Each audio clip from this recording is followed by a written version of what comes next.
ओम गम गणपते नमः। श्रीमद्भगवद्गीता 16वां अध्याय। श्री भगवान बोले, भय का सर्वथा अभाव, अंतःकरण की पूर्ण निर्मलता, तत्व ज्ञान के लिए ध्यान योग में निरंतर दृढ़ स्थिति और सात्विक दान, इंद्रियों का दमन, भगवान देवता और गुरुजनों की पूजा तथा अग्निहोत्र आदि उत्तम कर्मों का आचरण एवं वेद शास्त्रों का पठन पाठन तथा भगवान के नाम और गुणों का कीर्तन, स्वधर्म पालन के लिए कष्ट सहन और शरीर तथा इंद्रियों के सहित अंतःकरण की सरलता, मन वाणी और शरीर से किसी प्रकार भी किसी को कष्ट न देना, यथार्थ और प्रिय भाषण, अपना अपकार करने वाले पर भी क्रोध न होना, कर्मों में कर्तापन के अभिमान का त्याग, अंतःकरण की उपरति अर्थात चित्त की चंचलता का अभाव, किसी की भी निंदा आदि न करना, सब भूत प्राणियों में हेतु रहित दया, इंद्रियों का विषयों के साथ संयोग होने पर भी उनमें आसक्ति का न होना, कोमलता, लोक और शास्त्र से विरुद्ध आचरण में लज्जा और व्यर्थ चेष्टाओं का अभाव, तेज, क्षमा, धैर्य, बाहर की शुद्धि एवं किसी में भी शत्रु भाव का न होना और अपने में पूज्यता के अभिमान का अभाव, ये सब तो हे अर्जुन दैवी संपदा को लेकर उत्पन्न हुए पुरुष के लक्षण हैं। हे पार्थ, दंभ, घमंड और अभिमान तथा क्रोध, कठोरता और अज्ञान भी ये सब आसुरी संपदा को लेकर उत्पन्न हुए पुरुष के लक्षण हैं। दैवी संपदा मुक्ति के लिए और आसुरी संपदा बांधने के लिए मानी गई है। इसलिए हे अर्जुन, तू शोक मत कर, क्योंकि तू दैवी संपदा को लेकर उत्पन्न हुआ है। हे अर्जुन, इस लोक में भूतों की सृष्टि यानी मनुष्य समुदाय दो ही प्रकार का है, एक तो दैवी प्रकृति वाला और दूसरा आसुरी प्रकृति वाला। उनमें से दैवी प्रकृति वाला तो विस्तार पूर्वक कहा गया, अब तो आसुरी प्रकृति वाले मनुष्य समुदाय को भी विस्तार पूर्वक मुझसे सुन।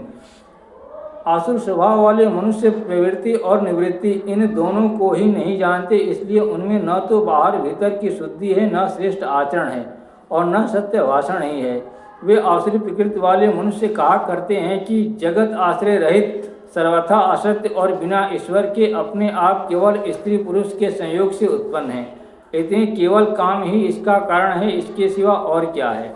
इस मिथ्या ज्ञान को अवलंबन करके जिनका स्वभाव नष्ट हो गया है तथा जिनकी बुद्धि मंद है, वे सबका अपकार करने वाली क्रूर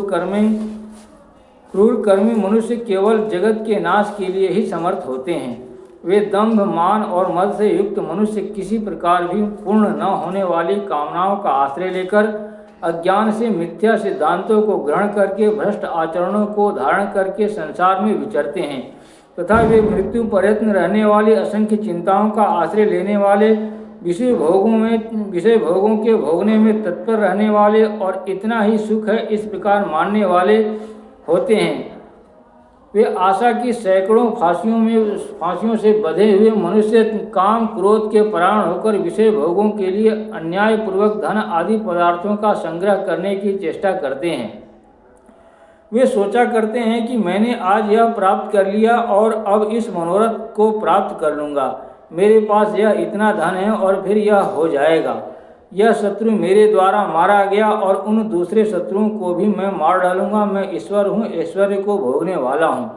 मैं सब सिद्धियों से युक्त हूँ और बलवान तथा सुखी हूँ, मैं बड़ा धनी और बड़े कुटुंब वाला हूँ, मेरे समान दूसरा कौन है, मैं यज्ञ करूँगा, दान दूंगा और अमोद प्रमोद करूँगा। इस प्रकार अज्ञान से मोहित रहने वाले तथा अनेक प्रकार से भ्रमित चित्त वाले मोह रूप जाल से समावृत और विषय भोगों में अत्यंत आसक्त आसुर लोग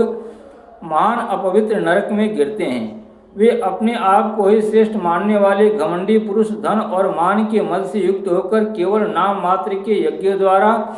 पाखंड से शास्त्र विधि रहित यजन करते हैं। वे अहंकार, बल, घमंड, कामना और क्रोध आदि के परायण और दूसरों की निंदा करने वाले पुरुष अपने और दूसरों के शरीर में स्थित मुझ अंतर्यामी से द्वेष करने वाले होते हैं। उन द्वेष करने वाले पापाचारी और क्रूर कर्मी नराधमों को मैं संसार में बार बार आसुरी योनियों में ही डालता हूँ।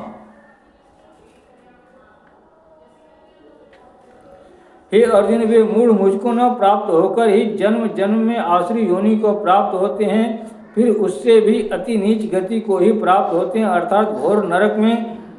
पढ़ते हैं। काम, क्रोध और लोभ ये तीन प्रकार के नरक के द्वार आत्मा का नाश करने वाले अर्थात उसको अधोगति में ले जाने वाले हैं। इतने इन तीनों को त्याग देना चाहिए। हे अर्जुन, इन तीनों नरक के द्वारों से मुक्त पुरुष अपने कल्याण का आचरण करता है, इससे वह परम गति को जाता है, अर्थात मुझको प्राप्त हो जाता है। जो पुरुष शास्त्र विधि को त्याग कर अपनी इच्छा से मन माना आचरण करता है, वह न सिद्धि को प्राप्त होता है, न परम गति को और न सुख को ही। इससे तेरे लिए इस कर्तव्य और अकर्तव्य की व्यवस्था में शास्त्र ही प्रमाण है, ऐसा जानकर तू शास्त्र विधि से नियत कर्म ही करने योग्य है।